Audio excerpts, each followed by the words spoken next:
ನೀವು ಹೇಳ್ದಾಗೆ ನಾನು ಮೈನನ್ ಜೊತೆ ಪ್ರೀತಿಯಿಂದ ನಡ್ಕೊಳ್ತಿಲ್ಲ. ಆದ್ರೂ ಈಗೇನು ನಾನ್ ಮೈನಿನ ಹತ್ರ ಮಾತಾಡ್ಬೇಕು ಅಷ್ಟೇ ತಾನೇ? ಸರಿ ಬಿಡು, ನಾನೇ ಮಾತಾಡ್ತೀನಿ.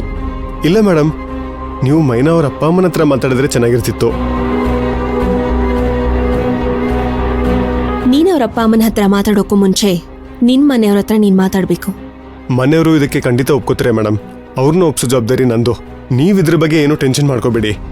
ನನಗ್ ಗೊತ್ತು ಪುಷ್ಪಕ್, ನಿಮ್ಮ ಅಪ್ಪ ಅಮ್ಮ ನಿನ್ ವಿಚಾರದಲ್ಲಿ ಯಾವತ್ತೂ ವಿರೋಧ ಮಾಡಲ್ಲ ಅಂತ.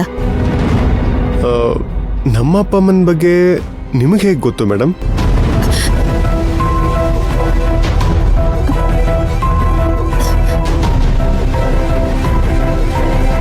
ಅಂದ್ರೆ ನಿಮ್ಮ ಅಪ್ಪ ಅಮ್ಮಂಗೆ ನೀವೊಬ್ರೇ ಮಗ ಅಲ್ವಾ?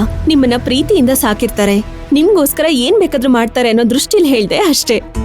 ಓ ಹಾಗಾ? ಅದು ನಿಜಾನೇ. ನನ್ನ ಮೇಲೆ ಪ್ರೀತಿ ಸ್ವಲ್ಪ ಜಾಸ್ತಿನೇ ಅವ್ರಿಗೆ. ಅದೇ ಸ್ವಲ್ಪ ಟೆನ್ಷನ್ ಮೇಡಮ್. ಆದ್ರೆ ಈಗ ನಾನು ನಿಮ್ಮನ್ನೇ ನಂಬಿದ್ದೀನಿ. ನೀವೇ ಹೇಗಾದ್ರೂ ಮಾಡಿ ನನಗೆ ಸಹಾಯ ಮಾಡಬೇಕು.